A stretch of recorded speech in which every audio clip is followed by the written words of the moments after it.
Has a movie ever made you mad? Not just an intellectual, if that happened in real life I wouldn't like it, kind of mad, but like a real visceral anger that you feel in your body. Because that's exactly how I felt after watching The Mist. The Mist is an adaptation of a Stephen King story by that one guy who's well known for adapting Stephen King stories. It's set in Bridgeport, Maine, just around the corner from Bill Skarsgård's place and the Pet Cemetery. The story takes place after a huge overnight storm that knocks out the power for the whole town. In the morning, David Drayton takes his son and his neighbour into town to get something from the supermarket, hoping that the ominous mist rolling across the lake is just a regular, benevolent ominous mist. Something in the mist! It's not. While they wait at the supermarket, the mist catches up to them and traps them inside with a bunch of other extremely normal people. The day I need a friend like you, I'll just have myself a little squat and shit one out. David hears some weird noises out back, and some of the locals decide to throw a young boy outside to see just how weird the noises are. Turns out they're very weird. As the movie goes on, small groups start to form, including the Flat Earthers who don't believe there's monsters in the mist, despite all the evidence, and the extremely normal people who just want to use a child as a blood sacrifice to appease God. Now, you can probably see how these kinds of characters and this kind of story could get me mad. But it's really not the story and characters that make me mad. I mean, they do a bit, but it's not that real anger, it's that intellectual kind of anger. I know and understand that they're shitty people who I don't like, but there's a distance. My anger at these characters exists in the fiction, just like they do.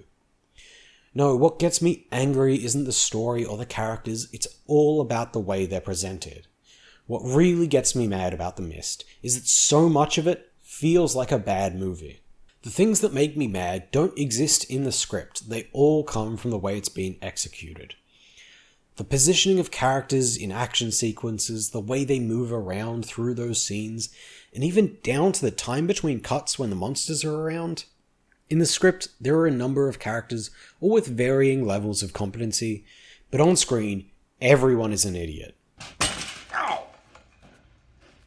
You'll get a shot of some guy looking at something confused and then cut to a monster revealing itself, and then a cut back to the guy slowly realizing there's a monster, and then back to the monster getting ready to fuck the guy up, and then back to the guy looking around like, whoa, should I run away? And then finally you cut to the guy running away. So many of the shots go for a second, or even just half a second too long, and if you just speed up some of those cuts, the characters look just that little bit less ridiculous. The boiling point for all of this is the pharmacy scene, where we keep seeing characters react to things, but it takes them like 5 minutes, one massive spider, one infested MP, 10,000 baby spiders, and one large dog-sized spider that spurts out acid, to get them to realize that they should be moving back out of the store and not further in. But through all of this, even though I say The Mist feels like a bad movie, it's actually a really good film. So much of it is well done. Like, the way the camera places you into the crowd when someone decides to go out into the mist is just great.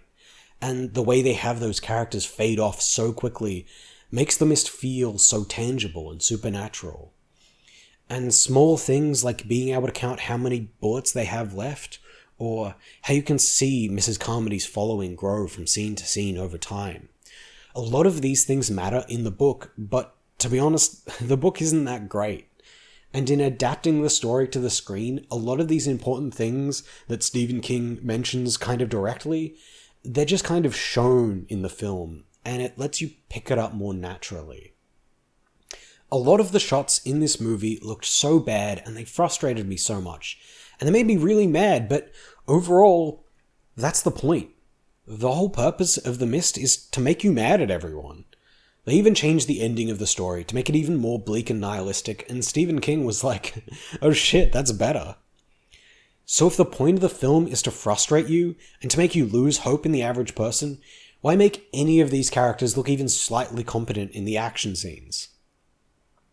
In most of the action scenes, they pretty conclusively lose the conflict, and so it would undermine it if they gave the viewer the cool action hero moments they want to see.